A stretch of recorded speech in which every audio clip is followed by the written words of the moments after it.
Hello बच्चों, मेरे इस YouTube वीडियो में आपका स्वागत है। और मेरे पिछले वीडियो जो आ चुके हैं, मैं अच्छा सर आपका स्वागत करता हूँ अपने इस वीडियो में। पिछले वीडियो जो हमारे चले थे सेमीकंडक्टर पर थे।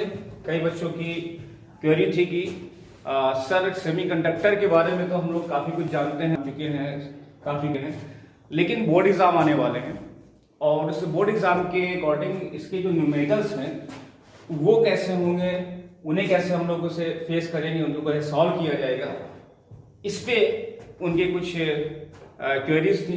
तो इसलिए मैं इस बार आपके सामने कुछ सेमीकंडक्टर डिवाइसेस टॉपिक पर कुछ न्यूमेरिकल सेक्शन लेकर आया हूं मैं। तो बच्चों शुरू किया जाए। मेरा ये YouTube वीडियो आपको सही सा क्लासेस के प्लेटफॉर्म पर मिलेगा, एक ऐसा प्लेटफॉर्म जो कि ऑफलाइन भी है और अब ऑनलाइन भी है। और ये आपको जो वीडियो मिल रहा है ये पूरा फ्री ऑफ कॉस्ट है, इसके लिए आपको कुछ भी पेमेंट नहीं करनी पड़ेगी। मेरा खुद एक टारगेट है कि मैं अपनी इंफॉर्मेशन को, अपनी नॉलेज को मैक्सिमम बच्चों तक एकदम फ्री पहुंचा सकूं। इसलिए आपके लिए मैं ये वीडियो लेकर आया हूं। चलिए स्टार्ट करते हैं। तो देखिए बच्चों, मैंने ये जो बनवाया है इसमें क्वेश्चन हमारे मैक्सिमम एनसीईआरटी के हैं, तो मुझे उसे निकालना पड़ता है एनसीईआरटी बुक से। तो मैंने वैसा नहीं किया, मैंने इन सबको एक PDF में बना के रख लिया है और ये सामने आपके मौजूद है। तो क्वेश्चन स्टार्ट करते हैं। पहला क्वेश्चन ध्यान से समझिएगा। For the circuit shown here, find the current flowing through the 1 ohm resistor, assume that the two diodes D1 and D2 are ideal diodes. Okay, आपको ये डायग्राम दिख रहा है, सर्किट डायग्राम दिख रहा है। यहाँ पे दो डायोड्स दिए गए हैं, एक D1 है, दूसरा D2 है। यहाँ रेजिस्टेंस लगा हुआ है 2 ohm और ये 1 ohm, और ये एक बैटरी लगी हुई है, 6 वोल्ट की बैटरी लगी हुई है। आइडियल डायोड्स का मतलब है कि उनको हम फॉरवर्ड बायसिंग कर सकते हैं या रिवर्स बायसिंग कर सकते हैं। फॉरवर्ड बायसिंग, रिवर्स बायसिंग क्या होती है वो आप अच्छी तरह जानते हैं।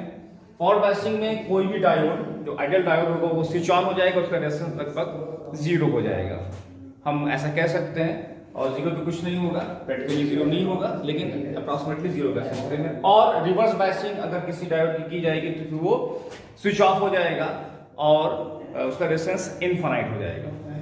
Okay done. तो आपके सामने दिख रहा है ये दो डायोड हैं D1 D2।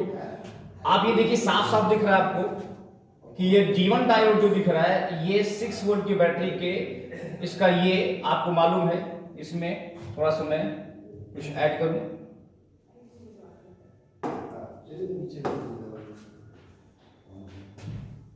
Okay, forward biasing क्या होती है? जब आप किसी PN जंक्शन में P साइड को पॉजिटिव से N साइड को निगेटिव से कनेक्ट कर देते हैं, या कुछ नहीं है, तो ऐसे कंडीशन में ये फॉरवर्ड बायस हो जाता है और ये स्विच ऑन हो जाता है।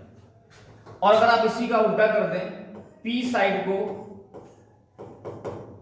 निगेटिव या लो से कनेक्ट कर दें और N साइड को पॉजिटिव या हाई से कनेक्ट करते हैं। निगेटिव पॉजिटिव लो हाई से मतलब होता है, तो अगर P पॉजिटिव से कनेक्ट है या हाई से कनेक्ट है और N निगेटिव या लो से कनेक्ट है तो दिस इज फॉरवर्ड बायसिंग और ये डायोड हमारा स्विच ऑन हो जाएगा।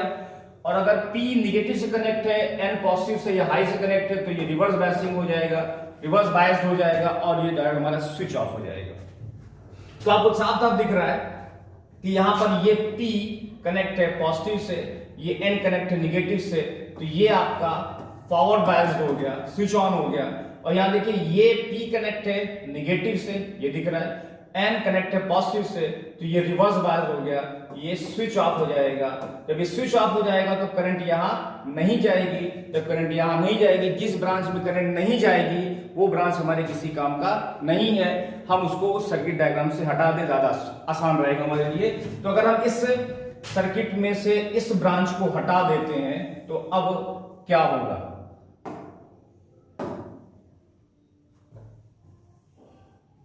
आपके सामने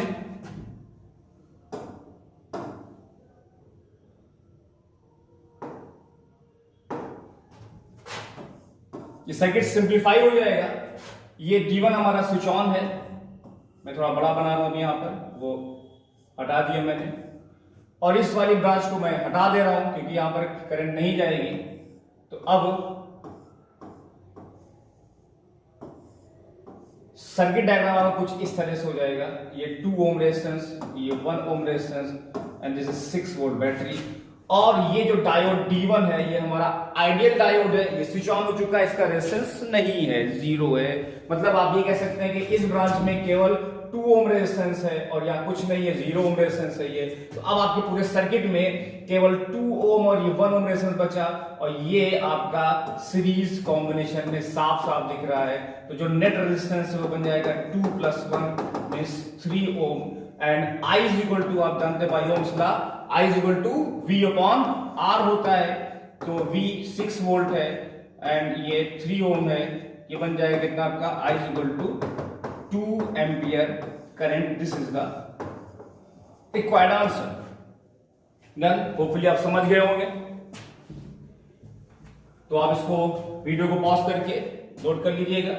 मेन चीज जो समझने वाली है वो डायोड के फॉरवर्ड बायसिंग रिवर्स बायसिंग की है। ये ऐसा किसी भी सर्किट डायग्राम में आपको दिया जा सकता है। मींस आप जो चैप्टर 3 में इलेक्ट्रिक करंट वाले जो न्यूमेरिकल्स करते हैं, किरचॉफ्स लॉ वगैरह करते हैं, वहां पर भी कोई डायोड ला के जोड़ सकता है किसी एक पर्टिकुलर ब्रांच को हटाने के लिए रिवर्स बायसिंग कंडीशन में, समझ लीजिएगा उसे आप। तो ऐसी कंडीशन वहां पर भी आ सकती है, उसको आप देख घबराइएगा नहीं। ऐसा नहीं कुछ नया आ गया है या आप नहीं जानते हो, बिल्कुल आप जानते हो, बस आपको बस ध्यान देना है कि वो फॉरवर्ड बायस्ड है या रिवर्स बायस्ड है। रिवर्स बायस्ड हो जाएगा तो उस ब्रांच में जो भी रेजिस्टेंस कंडेंसर का जो लगे होंगे वो सब आपके किसी काम के नहीं रह जाएंगे, वहां पे कोई करंट नहीं जाएगी, कोई चार्ज जाएगा नहीं, इसलिए आप उस ब्रांच को हटा दीजिए। जब वो ब्रांच हट जाएगी तो सर्किट आप एकदम सिंप्लीफाई हो जाएगा। उसके बाद एकदम आराम से आप जैसे ओम्स का लगाते हैं, किरचॉफ्स का लगाते हैं, आप उसको अप्लाई करके रिक्वायर्ड करंट, वोल्टेज, रेजिस्टेंस जो कुछ वो आप कर सकते हैं, बहुत आसानी से कर सकते हैं। मेरे ख्याल से आप समझ गए होंगे, इसको आप नोट कर लीजिएगा। मैं आता हूं अगले क्वेश्चन पे। ओके बच्चों, सेकेंड क्वेश्चन इज, ये हमारे क्वेश्चन एनसीईआरटी के इसके बाद आ रहे हैं, और मैंने क्योंकि बुक खोलने में दिक्कत हुई इसलिए मैंने सबको एक साथ में कर लिया जिससे कि मैं सॉल्व करा सकूं, और क्वेश्चन एनसीईआरटी के एग्जाम्पल वाले भी हैं और चैप्टर वाले भी हैं। तो सेकंड क्वेश्चन क्या है, आपको दिख रहा होगा, मैं थोड़ा बड़ा कर दे रहा हूं। In an N type silicon which of the following statement is true. ये आपके सामने 4 स्टेटमेंट दिए गए हैं, इसमें से कौन सा स्टेटमेंट सही है। याद रखिएगा, एन टाइप सिलिकॉन है ये, एन टाइप है ये। तो एन टाइप में आप जानते हैं, एन टाइप में मेजॉरिटी कैरियर्स इलेक्ट्रॉन्स होते हैं और डोपिंग 15 ग्रुप के एलिमेंट्स की होती है, और पी टाइप में मेजॉरिटी कैरियर्स होल्स होते हैं और डोपिंग ट्राइवेलेंट या 13 ग्रुप के एलिमेंट्स की होती है। मेजॉरिटी कैरियर जहां पर इलेक्ट्रॉन होंगे वहां माइनॉरिटी कैरियर होल्स होंगे, ये आप जानते हैं। ऐसे जहां पर होल्स मेजॉरिटी होंगे वहां पर माइनॉरिटी इलेक्ट्रॉन्स होंगे। तो आगे बढ़िए, एन टाइप सिलिकॉन में पहला ऑप्शन है इलेक्ट्रॉन्स आर मेजॉरिटी कैरियर, ठीक, इतनी बात सही है। आगे लेकिन क्या बोल रहा, and trivalent atoms are dopant, ये गलत हो गया क्योंकि यहां पर ट्राई नहीं बल्कि पेंटावेलेंट एटम्स यहां पर डोपेंट होते हैं, इसलिए हमारा ये ऑप्शन गलत है। उसके बाद आप ये देखिए, बी ऑप्शन में क्या दिख रहा है, बी ऑप्शन में दिख रहा है इलेक्ट्रॉन्स आर माइनॉरिटी कैरियर्स, ये शुरुआत में ही इतना ही गलत हो गया, तो बाकी देखना ही नहीं है, आप चाहे देख सकते हैं। And pentavalent atoms are the dopant, वो बाकी सही है, लेकिन पहला स्टेटमेंट ही गलत हो गया कि इलेक्ट्रॉन्स आर माइनॉरिटी कैरियर्स, तो ये गलत है, ये भी गलत हो गया। सी में आइए, holes are minority carriers, P type में इलेक्ट्रॉन्स मेजॉरिटी होंगे तो होल्स माइनॉरिटी कैरियर्स होंगे, सही है। उसके बाद बोल रहा है and pentavalent atoms are the dopant, ये सही है, माइनॉरिटी कैरियर होल्स है और पेंटावेलेंट यहां पर डोपेंट है, तो सी ऑप्शन हमारा सही है। अब डी पे जाने की जरूरत नहीं है क्योंकि आपका इसमें से एक करेक्ट आंसर है। वैसे भी डी देख लेते हैं, होल्स आर मेजॉरिटी कैरियर्स बोल रहे हैं, तो होल्स मेजॉरिटी कैरियर्स होंगे क्या, बिल्कुल नहीं होंगे क्योंकि यहाँ पे एन टाइप में होल्स माइनॉरिटी होते हैं, तो ये गलत हो गया। चलिए, तो आपका सेकंड क्वेश्चन में ऑप्शन नंबर सी करेक्ट है। ओके, आगे बढ़िए, समझ गए होंगे आप। थर्ड पे आते हैं। थर्ड क्वेश्चन सेकंड से रिलेटेड है। विच of the statements given in this question is true for P type semiconductor. ठीक है, इसी थर्ड क्वेश्चन में पूछ रहा है कि अगर ये क्वेश्चन हमारा n के बजाय p टाइप होता तब कौन सा स्टेटमेंट सही होता? तो p टाइप में कौन होता है भैया? p टाइप में होल्स मेजॉरिटी होते हैं और ट्राइवेलेंट डोपेंट्स होते हैं। तो इस वाले क्वेश्चन के लिए, इस वाले ऑप्शन के लिए आपको देखिए साफ साफ दिख रहा है, holes are majority, carriers and trivalent atoms are the dopant. ये सही है। तो थर्ड क्वेश्चन का जो करेक्ट आंसर ऑप्शन है वो डी है। सेकेंड क्वेश्चन के लिए करेक्ट ऑप्शन सी है और थर्ड के लिए करेक्ट ऑप्शन डी है। होपफुली आप सेकेंड थर्ड का ऑप्शन समझ गए होंगे। ओके, आगे बढ़ते हैं। फोर्थ क्वेश्चन हम लोग देख रहे थे, carbon, silicon and germanium have 4 valence electrons each. तो कार्बन, सिलिकॉन, जर्मेनियम के बारे में बताया गया था कि इनके पास, सबके पास 4 इलेक्ट्रॉन है, मतलब ये 14 ग्रुप के एलिमेंट्स हैं, आप जानते हैं। तो इनके जो एनर्जी गैप है EgC, EgSi और Eg जर्मेनियम से शो किए गए हैं। तो ये 4 ऑप्शन है, 4 ऑप्शन में से कौन सा करेक्ट है आपको ये बताना है। ओके, तो बच्चों आप जानते हैं कार्बन हमारा क्या होता है? कार्बन हमारा इंसुलेटर होता है और सिलिकॉन, जर्मेनियम सेमीकंडक्टर होते हैं। मींस कार्बन में जो होगा कंडक्शन बहुत कम होगा, एनर्जी गैप ज्यादा होगा। सिलिकॉन में कंडक्शन होता है, इसलिए एनर्जी गैप यहाँ पे कम होगा। और जर्मेनियम में कंडक्शन और ज्यादा होता है, उसके वजह से कम एनर्जी पर ही निकल जाते हैं, मतलब एनर्जी गैप यहाँ पर और कम होगा। मींस अगर हम बनाने की कोशिश करें तो कार्बन के लिए वैलेंस बैंड और कंडक्शन बैंड में अगर ये एनर्जी गैप है शोन बाय EgC, और सिलिकॉन के लिए हम शो करें energy gap between valence band and conduction band shown by EgSi, and for the germanium अब ये गैप और कम हो जाएगा क्योंकि यहाँ पे कंडक्शन और आसान है, जल्दी से इलेक्ट्रॉन और निकल जाते हैं, क्योंकि आप सब जानते हैं कि वहां पर वैलेंस इलेक्ट्रॉन और दूर हो जाते हैं कोर से, सेंटर से। तो यहाँ एनर्जी गैप हो जाएगा वो EgGe हो जाएगा। मीन्स ये एनर्जी गैप कार्बन वाला जो होगा वो सिलिकॉन से ज्यादा होगा और सिलिकॉन वाला जो होगा वो जर्मेनियम से ज्यादा होगा। तो ये ऑप्शन हमारा मैच कर रहा है, आपको साफ साफ दिख रहा होगा, option C, this is the correct option. Okay, इसको आप देख लीजिएगा। आगे बढ़ते हैं। Question number 5, in an unbiased PN junction, holes diffuse from the P region to N region because if the PN junction is unbiased, जब PN junction को अभी आपने बायसिंग नहीं की है, मतलब ये आपने ना इसको बैटरी से कनेक्ट नहीं किया है, ना फॉरवर्ड बायसिंग है ना तो रिवर्स बायसिंग है, तो ऐसी कंडीशन में जो होल्स हैं वो डिफ्यूज कहां करेंगे? अब देखिए भाई, ये भी आप जानते हैं, इसमें जो ऑप्शन होगा, okay, PN junction, this is P side, this is N side. यहां पर होल्स का कंसंट्रेशन बहुत ज्यादा होता है P साइड में, यहां पर इलेक्ट्रॉन का कंसंट्रेशन बहुत ज्यादा होता है। तो कंसंट्रेशन डिफरेंस की वजह से एक डिफ्यूजन करंट स्टार्ट होगी, goes from P to N, and diffusion current of electron goes from N to P। Means अब आपके पास ऑप्शन है, क्या ऑप्शन दिख रहा है? First option, free electrons in the N region attract them. तो N region के जो फ्री इलेक्ट्रॉन्स है वो होल्स को अट्रैक्ट करते हैं, ऐसा नहीं है, क्योंकि मोशन जो होता है या होल्स जब मूव करते हैं वो कंसंट्रेशन डिफरेंस की वजह से मूव करते हैं, ना कि अट्रैक्शन की वजह से, इसलिए ये ऑप्शन हमारा गलत हो गया। Second, they moves across the junction by the potential difference. अब पोटेंशियल डिफरेंस भी नहीं आया, पोटेंशियल तो बहुत बाद में आता है। आपने जैसे P और N को जोड़ दिया, कनेक्ट कर दिया, तो बिकॉज ऑफ कंसंट्रेशन इलेक्ट्रॉन्स और होल्स का डिफरेंस स्टार्ट हो जाता है, तो पोटेंशियल डिफरेंस या इलेक्ट्रिक फील्ड उसके बाद आती है। तो ये ऑप्शन भी हमारा गलत हो गया, क्योंकि अभी पोटेंशियल डिफरेंस आया ही नहीं है। उसके बाद सी ऑप्शन में देखिए, hole concentration in P region is more as compare to the M region. ये सही है, P साइड में होल्स कंसंट्रेशन जो है वो ज्यादा है N से, this is why holes diffuse from P side to N side. Option C is correct, बाकी डी की जरूरत ही नहीं है। Okay, next question, when a forward bias is applied to a PN junction, when a forward bias is applied to a PN junction, Therefore option, it raises the potential barrier. Second option, reduces the majority carrier current to zero. And C option is lowers the potential barrier. And D, none of the above.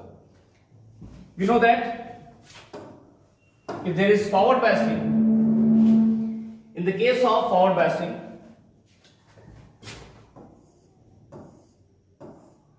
of p-n junction, p side is connected to the positive terminal and n side is connected to the negative terminal. Because of this connection, this depletion layer, the width of this depletion layer decreases because the holes are repelled from this positive end and the electrons are repelled from this negative end, so that this depletion layer region in which there are no free charges, we find that now the free charges goes into this depletion region and the width of this depletion region decreases, क्योंकि depression reason वो reason होता है जिस reason में free charge नहीं होते हैं। अब उस रीजन को फ्री चार्ज मिलने लगा है तो कुछ किनारे के जो एटम्स होंगे उनको फ्री चार्ज मिल जाएगा, तो ये एटम्स जो होंगे उस डिप्रेशन लेयर की विड्थ में से बाहर निकल जाएंगे। तो अब जो पोटेंशियल बैरियर जो है वो कम हो जाएगा और डिप्रेशन लेयर की जो विड्थ है वो कम हो जाएगी।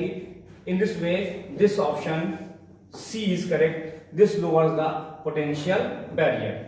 Okay. Next question, number 7 question है. Suppose a pure SI crystal has 5⁻28 atoms per meter cube. It is doped by 1 ppm concentration of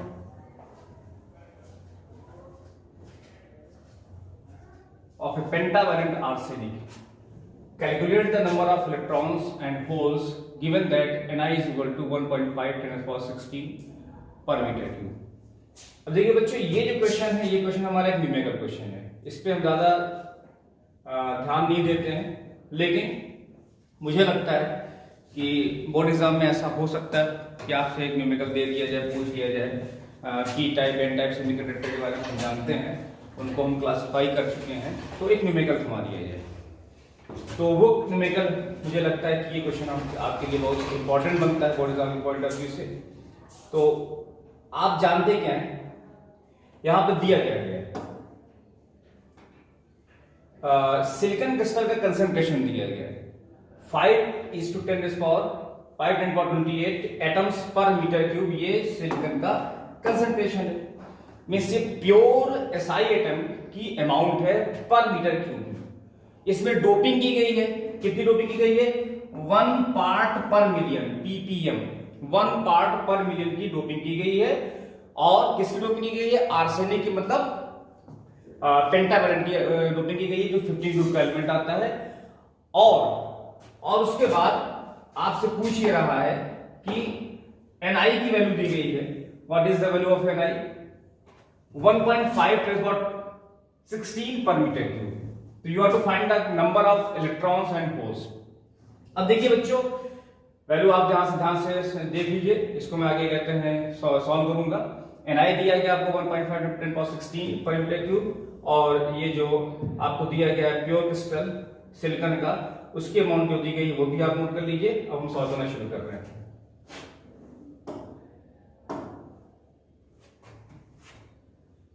okay, Ni is equal to 1.5 10⁻, how much is? I think it is 16 per meter cube. And pure silicon crystal amount is 5×10⁻28 per meter cube. Doping वाले जितने भी questions होते हैं उसमें एक formula लगता है, Ne into NH is equal to Ni²। आपको ऐसे न्यूमेरिकल में Ni की वैल्यू दी गई होगी, जो कि आपको यहां मैं दिखा रहा हूं। Ni is equal to 1.5 10⁻16 पर मीटर क्यूब। उसके बाद आपसे Ne या NH पूछेगा, तो Ne तो दिया गया है, इलेक्ट्रॉन की जो कंसंट्रेशन वो दी गई, कैसे दी गई है, ये सिलिकॉन क्रिस्टल की अमाउंट है पर मीटर क्यूब में 10⁻28 into 5 इतने एसआई क्रिस्टल मौजूद हैं, ये इतने प्योर एसआई क्रिस्टल मौजूद है। और उसमें क्या किया गया है, 1 ppm की डोपिंग की गई है, आर्सेनिक की भी 15 की डोपिंग की गई है। 1 ppm क्या होता है, 1 ppm मीन्स 1 पार्ट पर मिलियन, मिलियन मीन्स 10⁻6 मीन्स अगर 10⁻6 एटम्स सिलिकॉन के होंगे तो उसमें एक एटम आपका पेंटावैलेंट या आर्सेनिक का। This is the meaning of 1 ppm.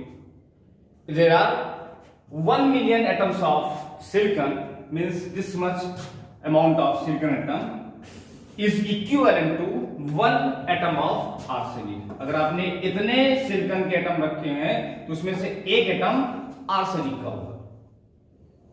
तो बाय यूनिटरी मेथड इतने एसआई में इतने आर्सेनिक आएंगे, तो 1 एसआई में कितना आएगा, डिवाइड कर देंगे, 1 डिवाइड बाई 10⁻6 आर्सेनिक एटम आ जाएंगे। ओके, तो फिर कितना दिया गया है, 5 10⁻28 में कितने आ जाएंगे, 5 10⁻28 अपॉन 10⁻6 सॉल्व कर लीजिए, 5 10⁻, how much it is, 22 arsenic atoms आ गए। मीन्स इतने प्योर एसआई क्रिस्टल हैं, अगर इतने प्योर एसआई एटम्स हैं तो उसमें से इतने हमारे आर्सेनिक के एटम, पेंटावैलेंट के एटम है। और जितना पेंटावैलेंट, जितना अगर एक आर्सेनिक होगा तो वो एक इलेक्ट्रॉन फ्री करेगा, 2 आर्सेनिक होगा तो 2 इलेक्ट्रॉन फ्री करेगा, आप जानते हैं थ्योरी में। तो मीन्स अगर इतने आर्सेनिक एटम होंगे तो इतने ही नंबर ऑफ फ्री इलेक्ट्रॉन्स होंगे, this is the amount of free electrons, 5 10⁻22 Ni। अब Ni मालूम हो गया हमको और Ni दिया गया। Ni क्या होता है, this is the number of intrinsic charge carriers, means pure ऐसे एटम्स जिनके आप इंट्रिंसिक मींस प्योर कंडीशन में काउंटिंग करें, प्योर नंबर ऑफ होल्स या प्योर नंबर ऑफ इलेक्ट्रॉन्स की काउंटिंग कर दें तो फिर वो ही आपकी Ni की काउंटिंग होगी, मींस Ni की अमाउंट होगी। ये हमको दिया रहता है क्वेश्चन में, ये हम काउंट नहीं करने जा रहे हैं। तो Ni मालूम है आपको, आपने Ne निकाल लिया है। अब आपके पास पूछा गया है what is the amount of electrons and what is the amount of holes. Electron की अमाउंट तो आ चुकी है, अब होल्स की बात की है और होल्स की अमाउंट हम किस फॉर्मूले से पता करेंगे, क्योंकि Ni मालूम है, सॉरी Ni मालूम है, Ne मालूम है, हम NH निकाल देंगे। होपफुली आपने समझ गए होंगे। मैं इसको डिलीट करने चल रहा हूं, आप नोट कर लीजिए, फिर आपको सॉल्व करना है इसी में। इसको पॉज करके आप नोट कर लीजिएगा। ओके,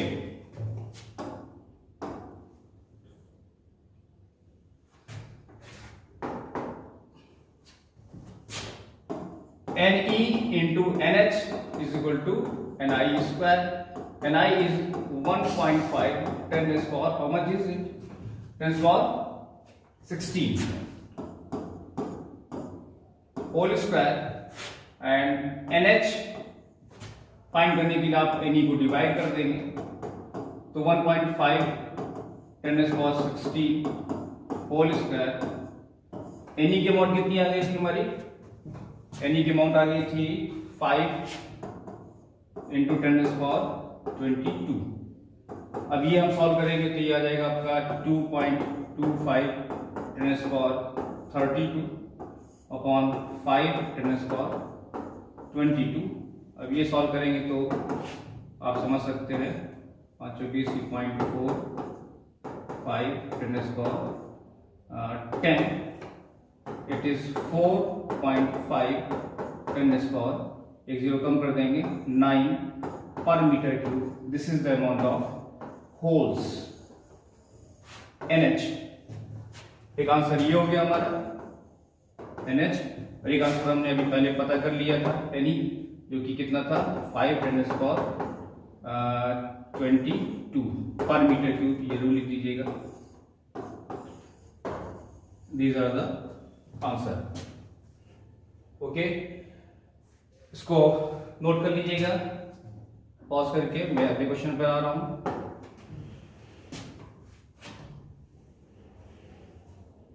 याद रखिएगा, ये जो मैंने क्वेश्चन बताया है, ये क्वेश्चन आपको पी टाइप और एन टाइप के सेमीकंडक्टर्स में के क्लासिफिकेशन में एक न्यूमेरिकल ऐड करके ये क्वेश्चन आपका 5 नंबर का बन सकता है, 3 नंबर का तो बन ही सकता है। Okay, next question, 8th question. The VI characteristics of a silicon diode is shown in the figure. Calculate the resistance of the diode at ID is equal to 15 milliampere and VD is equal to -10 volt. अब ये question भी आपके लिए बहुत important है, board के point of view से। आपने पढ़ रखा है, आपने पढ़ा है कि पी टाइप और एन टाइप को, सॉरी पी एन जंक्शन को जब आप फॉरवर्ड बायस करते हैं तो फॉरवर्ड बायसिंग में आपके पास ऐसा ग्राफ आता है और रिवर्स बायसिंग ग्राफ ऐसे आता है, बाकी आगे भी जाके पीछे जाता है ग्राफ, आप जानते हैं। तो फॉरवर्ड बायसिंग, रिवर्स बायसिंग पूछ लिया जाए आपसे, सर्किट डायग्राम पूछ लिया जाए, ग्राफ पूछ लिया जाए, उसके बाद एक न्यूमेरिकल घुमा दिया जाए आपको, तो ये भी आपका क्वेश्चन 5 नंबर का बन सकता है। इसमें अगर आप सॉल्व करेंगे तो इस पे आइए। Okay, this is VI graph for forward user. समझिएगा, इसमें 15 ये मिली एम्पियर, फॉरवर्ड बायसिंग में करंट मिली एम्पियर में होती है और रिवर्स बायसिंग में करंट माइक्रो एम्पियर में होती है। तो माइक्रो एम्पियर में जानते हैं बाद में, पहले ये पार्ट देखते हैं। तो जब आपकी करंट 15 मिली एम्पियर है, जब आपकी करंट, आपकी आईडी करंट डायोड में जो करंट फ्लो कर रही है 15 मिली एम्पियर, तो उस समय रेजिस्टेंस कितना है जंक्शन डायोड का, ये पूछना आपसे।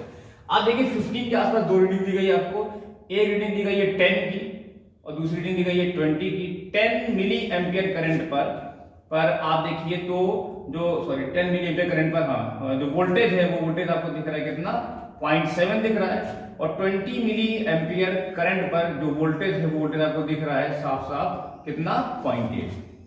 अब देखिए ये ग्राफ स्ट्रेट लाइन नहीं है। VI ग्राफ में जब स्ट्रेट लाइन ग्राफ होता है तो फिर ग्राफ के स्लोप से हम रेजिस्टेंस निकाल लेते हैं या उसका इनवर्स निकाल लेते हैं, आप अच्छी तरह जानते हैं, आपने पढ़ रखा है। तो लेकिन अब ये स्ट्रेट लाइन नहीं, कर्व है, तो कर्व ग्राफ में रेजिस्टेंस निकालने के लिए हमको delta V upon delta I चाहिए होता है, which is known as the dynamic resistance. अगर आपका कर्व स्ट्रेट लाइन है तब V और I का रेशियो रेजिस्टेंस होता है जो कि कांस्टेंट होता है। लेकिन अगर आपका जो कर्व स्ट्रेट लाइन है बल्कि कुछ कर्व शेप में जा रहा है, ग्राफ आप कर्व शेप में जा रहा है, तब उस समय रेजिस्टेंस वेरी कर रहा होता है, that is known as dynamic resistance, जो कि यहां दिख रहा है। तो वहां पर हम डेल्टा V की 2 वैल्यू का डिफरेंस और I की 2 वैल्यू के डिफरेंस का रेशियो निकालकर हम रेजिस्टेंस निकालते हैं। तो यहां पर भी आप देखिए इसके अराउंड 2 वैल्यू दी गई है I की और उसी की कॉरस्पॉन्डिंग 2 वैल्यू दी गई है V की। तो डेल्टा V अगर आप निकालेंगे तो 0.8 और 0.7 जो डिफरेंस है कितना है, 0.8 माइनस 0.7 और 0.8 पर करंट कितनी है 20 मिली, मैं बाद में लिखूंगा, माइनस 10 मिली में 10⁻³ एम्पियर हो जाएगा। तो ये हम सॉल्व करेंगे तो ये बन जाएगा 0.1 अपॉन दिस इज 10 और ये 10⁻³ ये सॉल्व कर देंगे तो ये बन जाएगा 0.1 अपॉन, यहाँ से 0 कम हो जाएगा 10⁻², ऊपर ले जाएंगे तो 0.1 10⁻² आ जाएगा, दिस इज 10 ohm। तो when the junction diode is forward biased at that instant, at that condition the resistance of the junction is 10 ohm। this is our first answer, solution A। Okay, आपको R मिल गया है। R निकालने के लिए आपने delta V upon delta I use किया। क्यों delta V upon delta I use किया, क्योंकि यहाँ पर हमारा जो ग्राफ है स्ट्रेट लाइन नहीं बल्कि कर्व है। तो आपके पास आंसर है, आप चेक कर लीजिए। बी पार्ट में आ रहा हूं, थोड़ा सा नीचे आना पड़ेगा। वीडियो पॉज करके आप सोल्यूशन नोट कर लीजिएगा और ध्यान से इसको समझ लीजिएगा। नेक्स्ट क्वेश्चन पे थोड़ा सा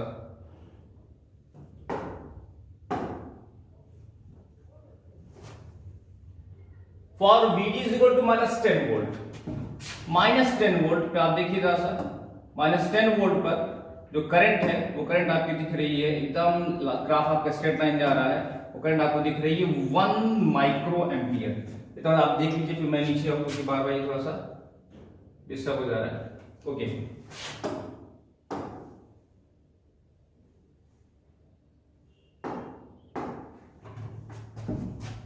at this voltage current is 1 microampere.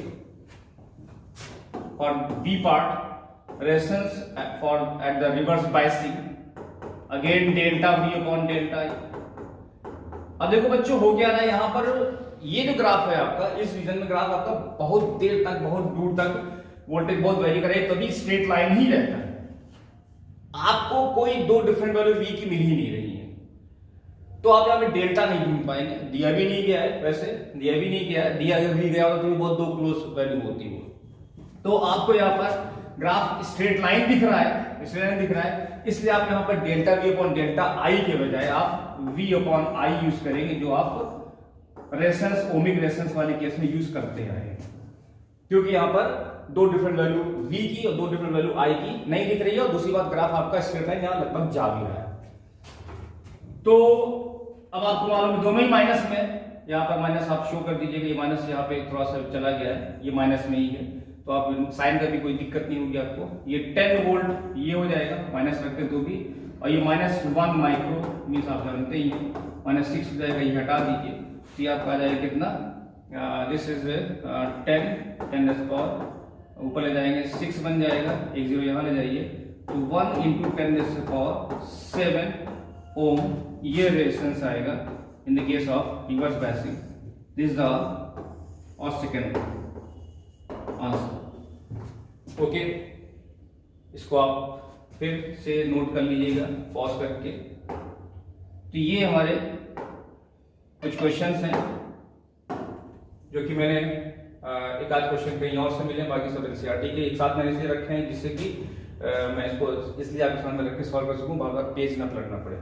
एक चीज मुझे और बात यहाँ पे याद आ रही है, बहुत अच्छा सा क्वेश्चन आपके यहाँ दिया गया है, वो रेक्टिफायर के लिए, रेक्टिफिकेशन के लिए देगा एनसीईआरटी में, I think it is 14.6 example, sorry not example, exercise question. आप जानते हैं कि रेक्टिफिकेशन दो टाइप का होता है, या रेक्टिफायर दो टाइप के होते हैं, हाफ वेव और फुल वेव रेक्टिफायर। एक क्वेश्चन दिया गया आपको कि अगर आप हाफ वेव रेक्टिफायर यूज करते हैं, हाफ वेव रेक्टिफायर 14.6 क्वेश्चन, तो अगर इनपुट फ्रीक्वेंसी 50 हर्ट्ज की हो तो आउटपुट फ्रीक्वेंसी कितने की होगी in the case of half wave rectifier और हाफ वेव रेक्टिफिकेशन। और अगर यही फुल वेव रेक्टिफायर हो और तब आप वहां पर अगर आप 50 हर्ट्ज की इनपुट दे रहे हैं तो यहां पर आउटपुट कितने हर्ट्ज का मिलेगा in the case of half wave, in the case of full wave. अब सर्किट डायग्राम अगर आपने पढ़ा है अच्छी तरह आप जानते हैं, ये एक अच्छा question, important question. Half wave rectifier में होता है क्या, हम जो भी देते हैं उसकी आधी वेव मिलती है, आपको अच्छी तरह मालूम है, आधी वेव मिलती है, बाकी आधी वेव आपको नहीं मिलती है। ओके ओके, थोड़ा सा ऐसे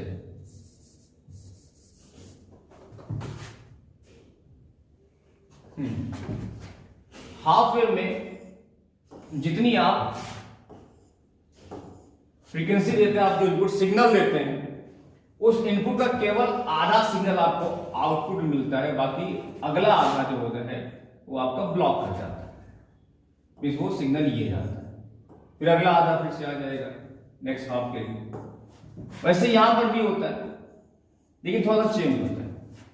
यहां पर क्या होता है यहाँ पर 2 डायोड होते हैं, आपको मालूम होगा। यहाँ पर D1 and D2 they are 2 diodes, और यहाँ पे केवल एक डायोड होता है।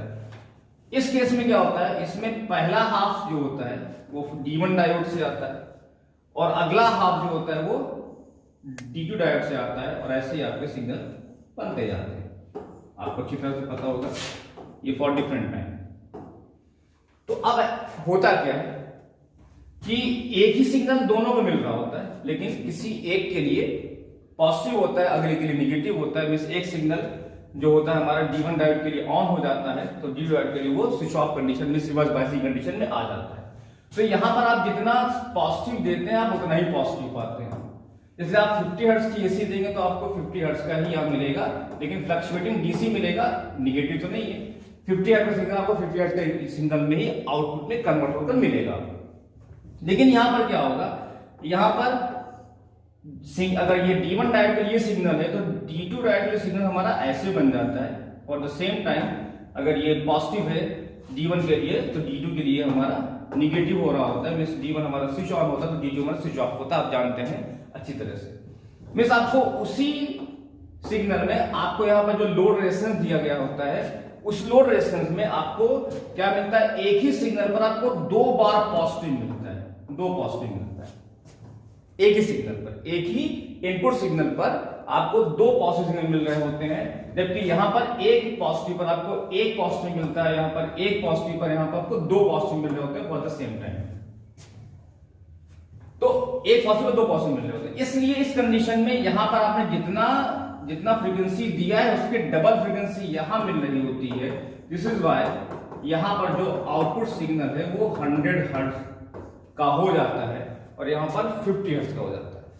अब ये क्वेश्चन भी बहुत इंपॉर्टेंट है, आपको फुल वेव रेक्टिफायर या हाफ वेव रेक्टिफायर का सर्किट डायग्राम दे दिया जाए, उसका एक्सप्लेनेशन पूछ लिया जाए और आपको ये न्यूमेरिकल थमा दिया जाए, 5 नंबर का क्वेश्चन आराम से बन सकता है। इस पर हमारा ध्यान नहीं किया तो नंबर चला जाएगा। इसके पास इतना सिंपल सा आपको दिमाग में रखना है कि for single positive there is single output positive, and for single positive signal there are 2 positive in output signal. This is why the frequency is doubled in output signal. Hence the answer will be 100 Hz. तो 50 Hz यहाँ पर होगा half wave rectifier में, और full wave rectifier में यहाँ 100 Hz हो जाएगा, तो डबल हो जाएगा। तो प्लीज इन क्वेश्चंस को आप जरूर करिएगा एग्जाम में जाने से पहले, और 2-3 बार इस वीडियो को चला के देखिएगा, और क्वेश्चंस में जो प्रॉब्लम्स हैं वो आप पूछ सकते हैं। होपफुली आपको ये समझ में आ गया होगा, आपके लिए काफी हेल्पफुल होगा ये सेमीकंडक्टर डिवाइसेस या इलेक्ट्रॉनिक्स का ये जो न्यूमेरिकल पोर्शन है जिस पे हमारा ध्यान नहीं जाता है, और ये हमको बोर्ड एग्जाम में मिल जाएगा। तो फिर हम अगर ये पढ़ कर जाएंगे तो हमारी अच्छी तैयारी होगी। और बाकी best of luck, best wishes, thank you.